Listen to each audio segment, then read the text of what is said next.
Prepare to have your mind blown. Yep, that's right. I'm actually going to disagree with my fellow Republicans. So I watched this little movie called The Odyssey this past weekend, and it came with a lot of controversy, and I'm here to tell you that controversy is absolutely stupid.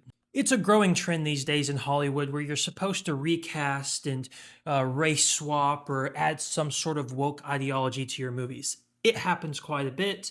Sometimes you don't notice it as much, but then sometimes you have Snow White. Well, for months, Republicans have been saying that The Odyssey is no different, and that because of all of these problems they have with it, it's an absolute trashy movie, and Christopher Nolan has gone full woke, leaning into the woke mob. Well, I'm here to tell you that that's actually not that big of a deal. There were two main problems, first of which was with Lupita Nyong'o, who played Helen of Troy, who is traditionally known to be white, or at least fair-skinned and not black, because she was Greek.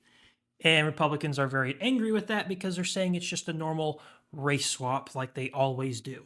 The second problem they had was with Elliot Page, who's actually transgender, so I'm going to call her she because she actually is a female just pretending to be a man. But the huge problem was, oh, she's going to play Achilles, who's the greatest warrior on earth. Technically, that's not true. She played a character called Sinon, which I guess is in a different book, not necessarily Odyssey, and she kind of takes Achilles' place, but isn't technically Achilles.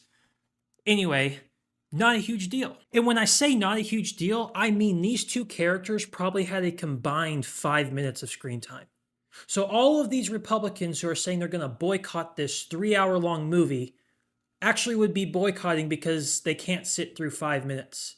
And to be honest, both of them played their roles pretty well. Lupita Nyong'o is actually a good actress for the movies I have seen her in, and then Elliot Page, I don't agree with what she is doing with her life, but she did a decent job with the job that she was given in the short amount of time she was on the screen. So the moral of the story is Republicans are definitely not immune to drawing quick conclusions. In this case, a bunch of people were angry before they even watched the movie. And it turns out Christopher Nolan created one amazing movie.